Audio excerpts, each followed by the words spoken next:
Hey, everybody, welcome back to the 10X Real Estate Warrior Nation's 10X Biz Flicks, where we actually talk to some of our professionals, some of the people that are on our summit, some of our silver sponsors, which are guys like Draper and Kramer Mortgage.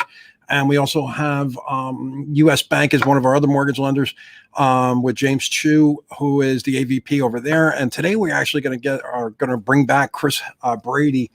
Because you know what, honestly, we wanted to finish a conversation that we started yesterday. We just, I think it's important for us to kind of go deep in with some of these people. So let's get Chris in here.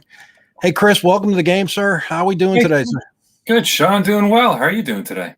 I am doing fantastic. How are you making out with snow shoveling? Are you done there or what? I'm not done. After this call, I'm actually going to go out on my deck and try to finish that at this point. It's like throwing boulders off. It's so much snow here. Well, I don't know if people, we understand it. We get it. What's interesting is that right now, in the Northeast, like in Jersey and in my area, we're only a few miles apart, probably 30 miles apart or something like that. Interestingly enough, though, we've got 28 inches. I don't know about you. I had over 30. I think we had like 32 inches or something. So 32 inches. And let me ask you a question based on that. Did you still talk to customers today? I did. Absolutely. Did you still talk to realtors today? They're, needing your help and stuff like that? I did. That's why they make the AirPods, and you got your cell phone and you go out, you tell somebody, hey, if you hear the noise, I'm shoveling, kind of multitask. Yeah. And if I had to jump in, I didn't mind getting out of the snow for a few moments and coming in my computer. So it was all good. Right. And Chris, I'm just curious, like I always ask this question, but so you're telling me, even though it's a snow day, you're still working? Absolutely. Absolutely. And what do you think, I was talking to a lender today, and he's actually a fairly influential guy. And we were talking about the value that mortgage lenders can bring to a realtor. That's not always just, like years ago, it was okay. You got a desk fee with a broker, right? You had some kind of relationship with somebody, and they wrote you a check to rent the space in your office. And then the United States government kind of changed that a little bit, made it a little more challenging to do that. And quite honestly, a lot of those guys were, I hate to say it, but they were to a certain extent extorting mortgage brokers. And it really wasn't fair to you guys. So if you're going to bring something in the office besides a box of donuts, what are you bringing to the realtors to make an impact nowadays? I mean, without paying for the space, without bringing in the donuts, it's really the expertise and the ability to pivot, especially now with going through COVID and everything that's been happening. It's understanding how to help the realtors help their clients, and then ultimately our clients, with the affordability, with understanding the home buying process, with being comfortable and making the largest purchase of their life, quite frankly. So it's really partnering up and then bringing knowledge, communication, and capability along with it.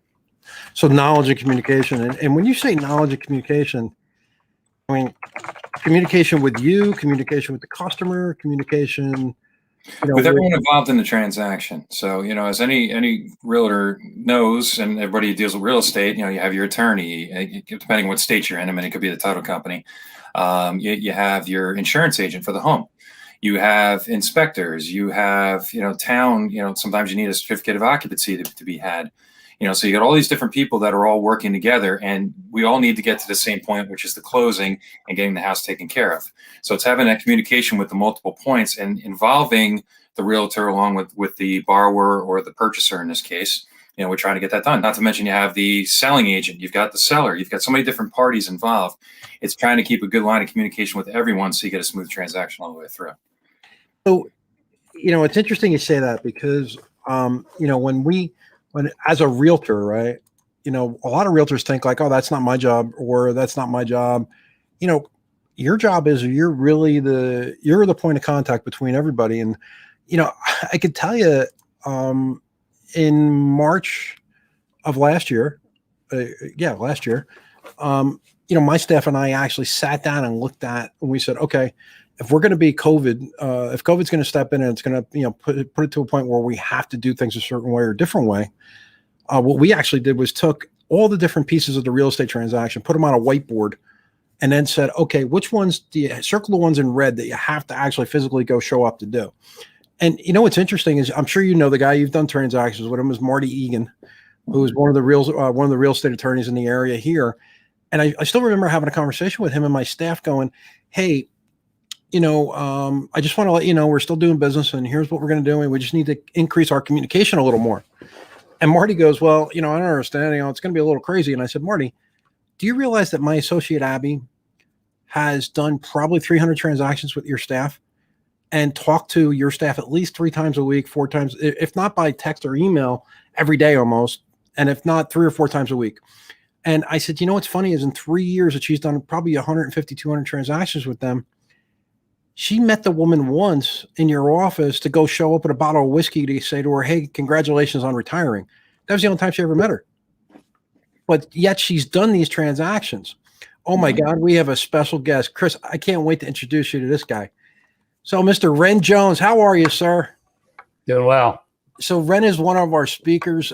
He is an amazing, Ren and I have known each other for probably the better part of 20 years now. We met in a coaching program where we both ended up coaching, and he was one of the rock star coaches. And now he became the guy on the other side making weapons of destruction for real estate.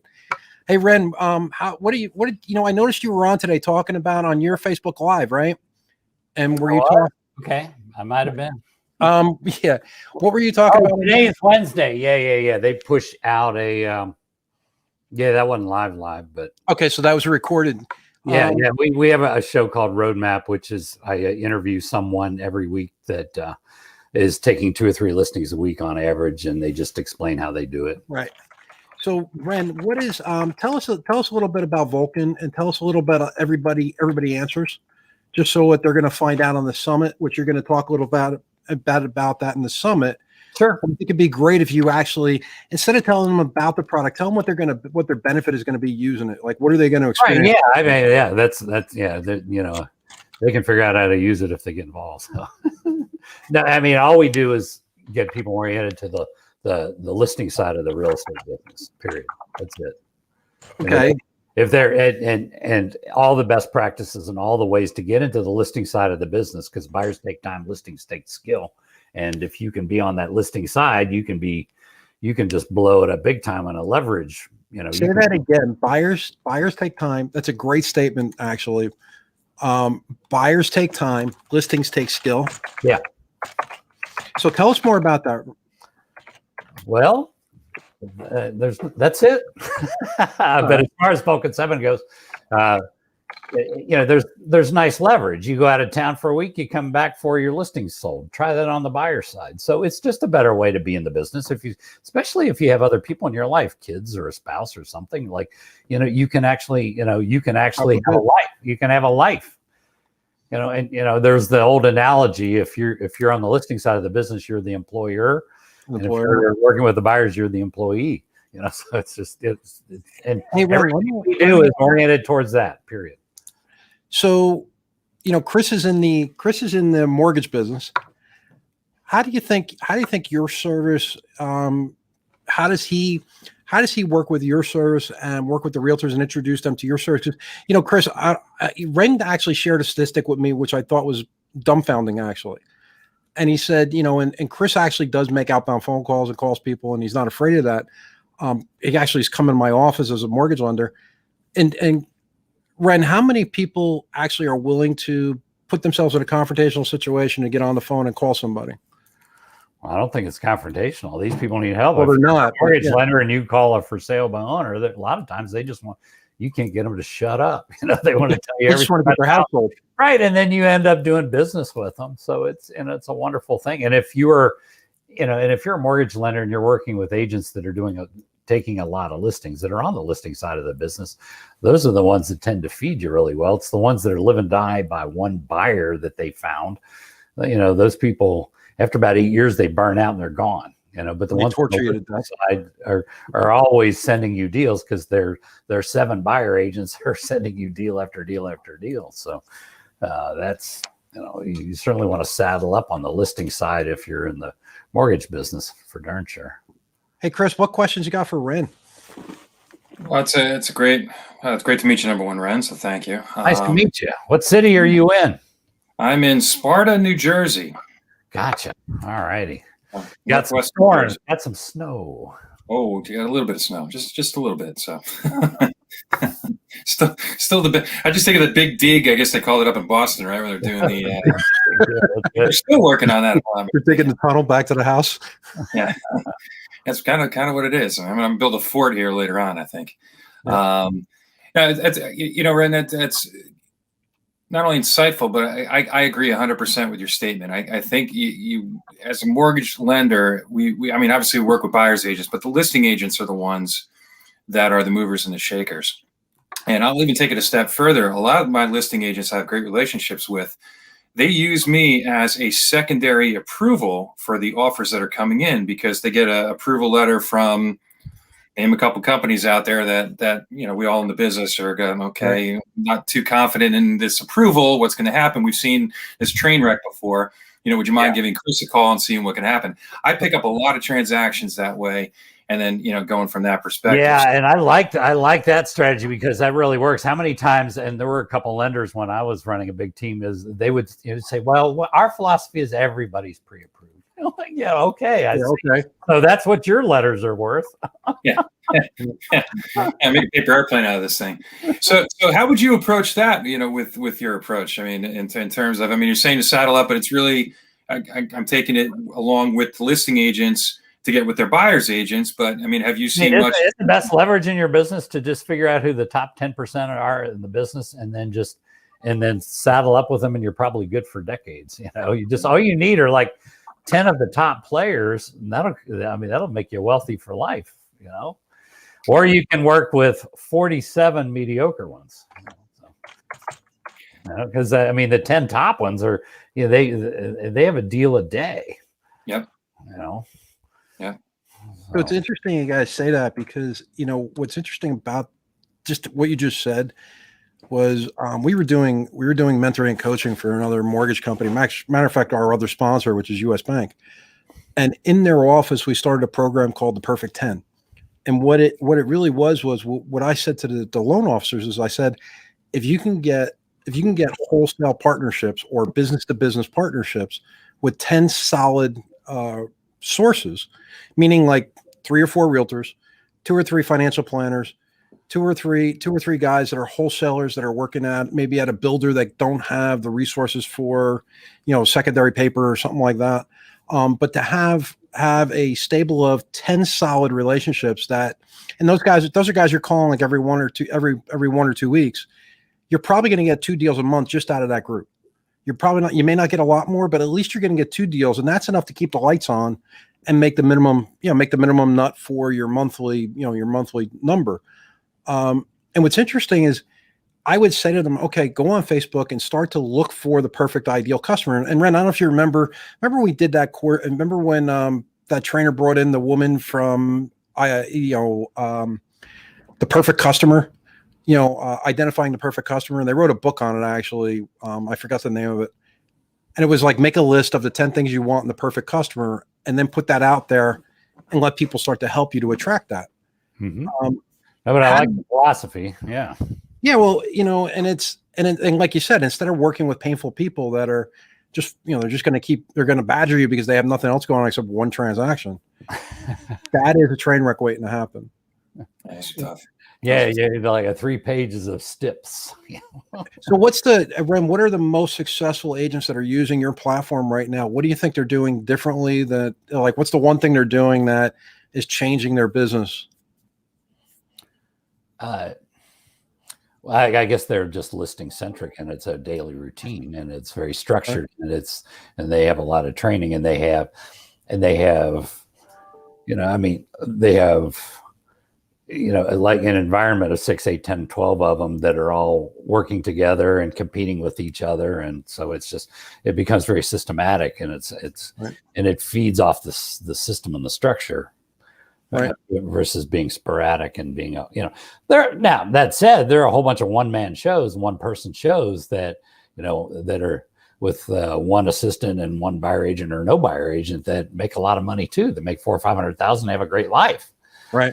So there's that too. Everything exists out there. But one of the things we are seeing in the last decade, and the predictions are that we'll see a lot. Even more is that middle ground, that solo agent with an assistant started to disappear, and teams are just everywhere.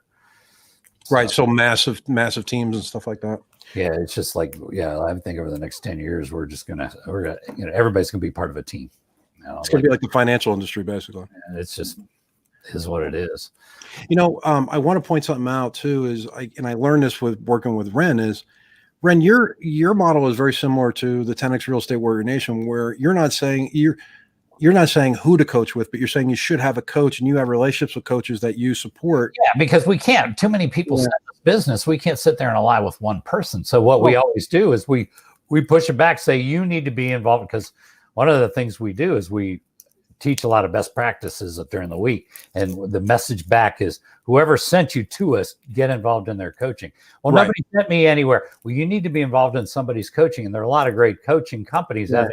You need the accountability. You need somebody working with you one-on-one who has a proven track record. And any best practices by somebody is going to be a lot better than being a rudderless ship on your own. Absolutely.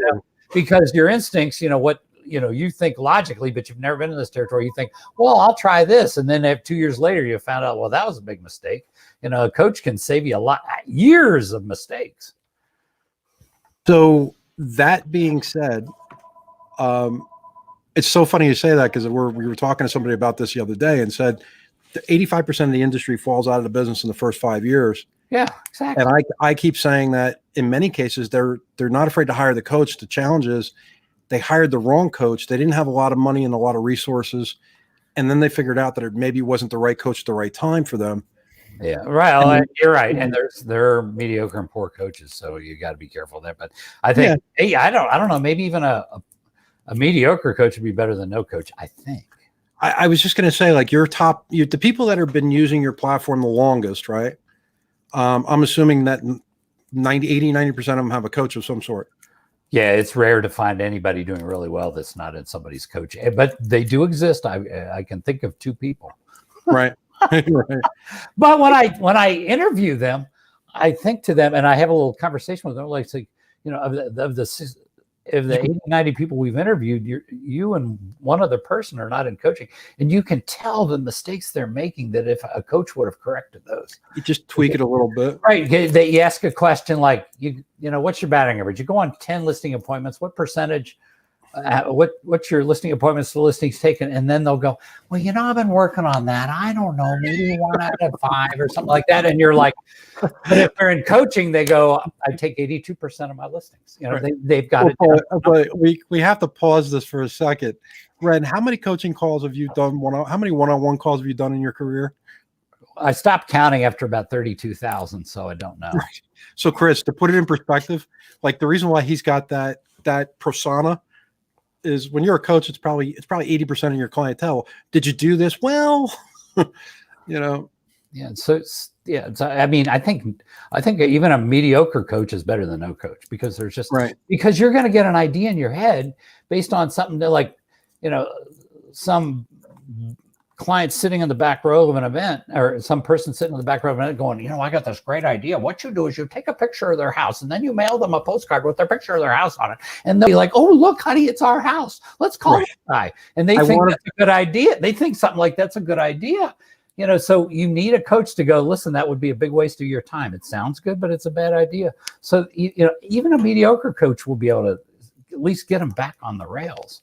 So here's a guy that you both and I both know. I know all those people: Jeff Quinton, Howard Tager. I've known Howard forever and Jeff forever. And I know all those. But I mean, Jeff is one of those guys where he's a perfect example of that. Well, he's about the net. One year he had $5 million in commission and gross, and his net take home was about $4 million, 4.2. So he had like 17% expenses. Can you believe? I mean, it was just unbelievable. Jeffrey is one of those guys. He lives in the town that I vacation in every year, right? And he's in South Jersey, and I'm in North Jersey, and he's about an hour and a half away. And I still remember going to see his office with my wife for the first time, and it's got to be 25 years ago. I meet Jeff at an event, and he says, "Oh yeah, come visit." Right? I knock on the office door. It's about 11:30, and the girl goes, "I'm sorry, I can't let you in the office. If I let you in before 12 o'clock, he'll fire me." And I thought she was kidding. My wife was like, "Really? What kind of snob is this guy?" Well, after watching him for about 15 minutes, I went back and literally ripped apart my office and retold everything I saw and did exactly what he was doing. And brilliant guy. Shadowing is the best thing you do. I've interviewed him a few times, but I remember one time, like explain shadowing, by the way. Explain that for people that don't know what that is. We just go, you use the copycat principle. You get on an airplane, fly to a city and meet with somebody. You get there that evening, have dinner with them if they're available. You get to their office first thing, probably 7:30 in the morning, and follow them through till lunchtime, taking notes, recording what they say, and then go to lunch with them and fly home, and then do what they do. You know, you can get years of experience with one 24-hour, one little trip like that. And Jeff Quinton is organized. I would sit next to him at an event or something, and he would have these little 3x5 things in this tiny print, and it would be his business plan. Yep. Did you ever see those? He had a full business plan on a little 3x5 card. And he'd pull it out and look at it and put it away. Pull it out, look at it, and put it away. I remember one time interviewing, I said, so, it was late November. I said, we're near the end of the year, Jeff. Do you work through December? What do you do? And he looks over and he's looking at a calendar on his wall. And he goes, well, I'm working 17 days in December. And he has, everything is all mapped out tight. I could tell you his schedule to the point where, Ren, I've been going down to Ocean City, New Jersey for 15 years, 20 years, right? And for the first 3 years, I would text him and go, hey, you want to play golf when I'm down this week? Now I text him and go, I know your day off is Wednesday. You want to play at 9 o'clock or at 11 o'clock? And that, by the way, that hasn't changed in 20 years.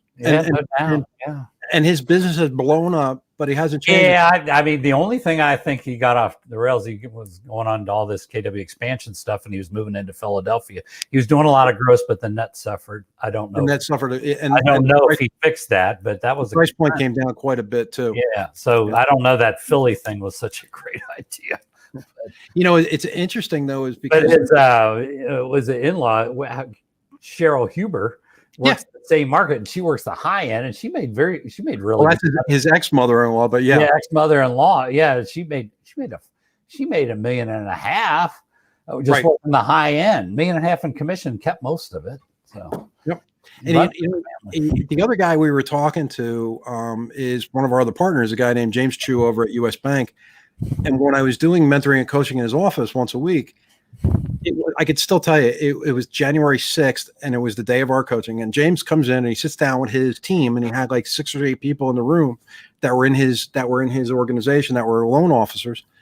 And I said, James, I'm just curious, when did you do your business plan? He goes, well, I did it in November. And he goes, I got to tell you, as of today, I'm already behind. And people are like, what are you talking about? It's January 6th. He goes, I'm already behind. He goes, because I could tell you by looking at my pipeline how much is supposed to be in my pipeline within a week, the first week of January, and it's not there, which means that there is no way in hell it's going to close in March. Right. And you have to do some funny math to get that right, because you look at the second quarter and the third quarter. For a lot of realtors, second quarter is 40% of their income. Third quarter is 35% of their income. And then the other 6 months is the other 25%. For a lot of realtors. So you can't sit there and equal it out based on, you have to front load the season. For years, I always fought with my coaches saying, oh, we don't have a seasonal market.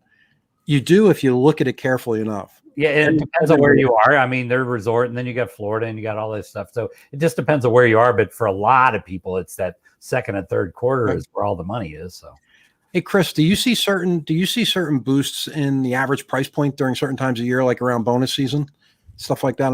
I never asked you that question. I'm curious.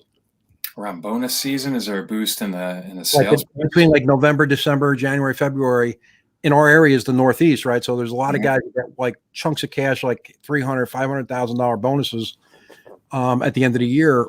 Ironically enough, Ren, about 40% of my business between November 30th and April 1st, because I say it's bonus season. There's nobody else got a house on the market. All those 10 objections that everybody talked about, like why sell your house during the holidays? Yeah, I just bought into it. 11. Yeah. Bonus season definitely impacts it. And, there's people that are they're not looking seasonally. They're looking at when their finances are coming in line, when they have that bonus money to put down, and they're going, whoever's having their house on the market at that point, they're kind of jumping into. So there's a segment of the market that there is no seasonal move in that respect. I was going to say what you guys think about this past year, because my experience, throughout this entire year with my purchase transactions has literally been like this, just straight across throughout the whole year, because COVID has just changed everything. And there's no, I don't know what season it is, to be honest with you, unless I get up in my basement here and go look outside the window and I see what's going on. But because nobody got out of the house. Yeah, that's a different world. You guys have some funny rules up there, or at least New York State had that state of emergency thing where you couldn't prospect. Oh, it's crazy. Oh, Pennsylvania was the same way. Pennsylvania, you couldn't do anything with showing homes, and it was really some odd stuff. New Jersey, thankfully, we were still. New York was the only state where you actually couldn't make an outbound call looking for business, which was like strange. Right. Still, they haven't lifted that yet. You can't call an expired listing or for sale by owner. If you watch the summit, watch this guy. That's Charlie Oppler. He is the National Association of Realtors president for 2021. And there was a bunch of people that said, "Oh my God, what does the NAR do for us? They're a bunch of BS. Oh my God, I'm paying all this." If you listen to Charlie's interview, you will want to pay him twice as much for your dues for what they did to actually be able to put people back in business. And I do like their proactive arm of getting stuff, legislation through and everything else. And it's a wonderful thing that they do. By the way, do either one of you know Patrick Southern well? He sells a lot. I know him well. So you want to hear the best story? Yeah. I work for Remax. I could almost tell you the date. 2002. Yeah. I moved to an office in Jersey City, and my office is across the street, and I have a virtual I have a satellite office across the street above a restaurant. So Patrick says, "Hey, can I come and watch you?" And I said, "Yeah, sure." So he comes in my prospecting room, and it was like a think tank we had giant 3x5 poster boards on the wall with letters that were like this big. And back then I could actually see them. Now I can't see that far. And I don't know if you remember Walter Burns. It was another guy up in Hudson County area. He was my protege at the time. He's now one of the bigger teams. And I still remember Patrick walking in and looking around and going, "Holy crap." He goes, "Who's your coach?" I go, "Matt Ferry." He goes, "Okay." And you know what he did? He actually, the guy is brilliant. He actually walked out of the office. I watch him. I look out the window. He's downstairs in front of the Chinese restaurant on the phone going like this. And he's like a younger guy. So he's about 10 years, 15 years younger than me. So he's texting and calling. Somehow he figures out how to get Matt Ferry on the phone, sets up a call with him. Do you know within 2 years, he was doing 100 transactions by himself? And in 7 years, he retired basically. And now he works for an investment company. And you're talking about the same guy, Ren, that I know. I used to coach him, and when he started, he was making $60,000 working all buyers. And he was working with a guy named Jamie Daniels, who stuttered. Yeah, Jamie, right. So, together they made about $90,000 working with buyers. And then I said, "Patrick, you need to get on the listing side of the business." And I coached him up to his first $1 million in commissions. And then he worked with a couple other people all the way up to like 3 million, I think. 4 million. And he's talking about a brilliant mind. And he's just, he was like the top 10 in the state of New Jersey. So I figured. But you know what the take home was from Patrick? Yeah. I went to an event with him in Florida, and I said, "Hey, you need to ride to the airport." He goes, "Yeah, that'd be great."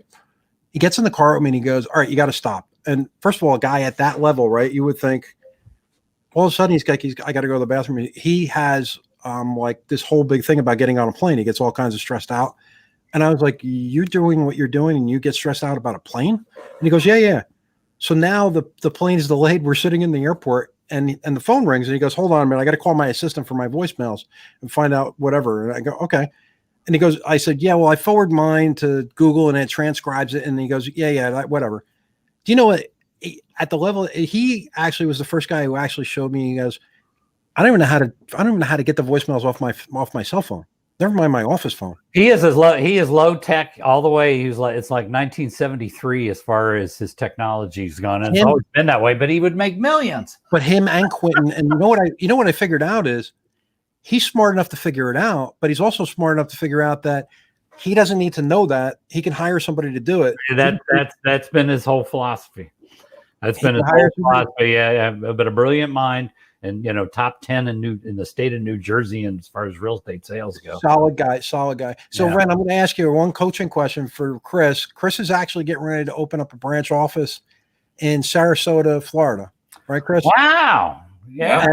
and because one of his kids going to college down there. So if you were coaching Chris, right, what do you think would be the 1, 2, or 3 things you'd tell him to do to basically generate business down in Florida from New Jersey? Oh, I don't know. Well, if he was doing real estate, what would you tell him to do? If he was breaking into a new market? Breaking into a new market. I mean, I could tell you. I mean, you know, in the mortgage business, you're working through other people and you're building that pipeline. So I guess you do your homework and you figure out who the top 150 are. And I guess with the experience level that Chris has, you know, he knows exactly what to say and how to say it to the people that are the top players, and you know, be the, you know, and most of them have arrangements already with people that they're very comfortable with. But you can be their second choice, the understudy, and start proving yourself and get some. I mean, I think it's worth just going after the upper middle to high level than it is to go with, you know, than to, you know, I would just work with just, you know, chip away at the competitors, you know. Yeah. I mean, you know, if you have 8 people that are sending you a deal a week, you know, that's, you know, that's 8 deals a week. You know, so, you know what, Chris, too, is that I just thought of it, and when Ren was saying that is, you know, you could go get, like this time of year especially, you can go on to Facebook and type in, I'll bet you typed in Sarasota, comma, Millionaire Club, you know, what's it called? The, you know, Millionaire Club or whatever the hell it is, for the award, Circle of Excellence in Florida, and figure out. Well, yeah, they all come under different names. So you have to find the local association, find out how they rank them. And it's usually teams and solo agents. And so you usually have 2 categories, and you got to figure out what they title it. Then you may have a state level, and you may have a local level, and you may have and then they're, you do the homework and find out. Just create a hit list and start calling them. Right. You know, and stalking them on Facebook. I mean, and you know, it's the same script you use with me, by the way, because you guys have a couple of those, you know, like structured desk products where a lot of the banks don't do them, where you guys warehouse the loan for like higher end properties, like luxury properties on the water and stuff like that. That would give you a unique selling proposition. But I could tell you, when I moved from Hudson County to Morris County, I worked 3 days. I worked 3 days in one market, 2 days in the other, and then the following week I would reverse it. And I would call for sale by owners expired, just listed, just sold. And then if I didn't have anybody, I would find somebody else's listing that sold in that neighborhood, and I would call them and say, hey, our company just sold, you know. And the other thing you could do is go on to the MLS in Sarasota, register yourself as a buyer in buyer 1, 2, 3, 4, 5, 6, 7, 8, 9, 10, and make it from 100 to 200, 300 to 400, 400 to 500. And every morning when you get a new listing, hey, how you doing? I just want to congratulate you, Ren, on your new listing. By the way, do you have a mortgage relationship that you're working with? And just start calling them. Good ideas. Very good ideas. And that's where his system comes in, though, is because Ren's system, when you put the database into his system, you literally pick up the phone, dial it once, and then just start, and it calls for you. Well, I can't say that it does, because that wouldn't be legal, but it does just about everything short of that. Yeah. You actually have to hit a disposition button to go to the next call, which keeps it legal. Listen, by the way, he is the master at making sure it's in compliance, that's why I like hanging out with Ren. Yeah. Well, I believe the class action suits that are out there for dialing systems like the other competitors. Yeah. I mean, I mean, Jeff Glover had to write $140,000 check to settle one recently. You know, that's a big check, you know, just because you're using a multi-line dialer or a dialer that dials without human intervention. So you have to be real careful. So we're going to wrap this up. I just want to say, first of all, thank you guys for coming. Hey, Chris, one thought that you would leave everybody with, something you learned from the summit, or something you think somebody else should want to go there and learn? Well, I think it's just going back to Ren's conversation, you guys talking about coaching, and it's all about getting perspective and an outside perspective. And it's great to see folks who have different styles. You have the one gentleman you're talking about who is in 1973 technology, but yet he's out there crushing it with what they're doing. You got other people who are using Ren's program and technology and everything else, and they're crushing it. And it goes to show that there's not just one exacting way to do something, but maybe there's something that you identify with, and it's worth checking it out to say, hey, you know, maybe I take a little bit from Sean, I take a little bit from Ren, a little bit from Chris, put it together, and I kind of got my own little, a system that I'm going to make happen in there. But I think the bottom line is getting on this, doing this summit, and realizing that every one of these people has a system, has a methodology with what they're doing, and they all follow it and make it work for what they need to do in that case. Awesome. Good point. Ren? I agree with that. I second that. You second that? Yeah. I think honestly is support your local lenders, which is Chris, and support our mad scientist weapons arsenal person is Ren Jones for Vulcan 7. If you guys, by the way, if you haven't figured it out, grab the link below. It's going to be in the comments to grab your free ticket for the ultimate, basically the 10X Real Estate Warrior Nations Virtual Summit 2021. You're going to get 25 hours of live interviews, tactics, tricks, tips, strategies from literally the industry's best of the best. And I mean, and Ren, you're operating in how many different states and countries or whatever? Canada, U.S. Canada and U.S., right? And just about every province in Canada and U.S. So, he's seeing people all over God's creation. This is not just these are not just local guys in a local area. It just so happens me and Chris are in the same area, but Chris, people that are on Ren's system are from all over. And we do appreciate you guys coming. As always, it's always a pleasure, and thanks for giving back to the real estate community. Yeah, thanks. Pleasure meeting you, Ren. Thanks, Sean. Nice meeting you, Chris. Thank you, guys. Have a great day. Enjoy it. All right. Yeah. All right. Be well, guys. Yeah.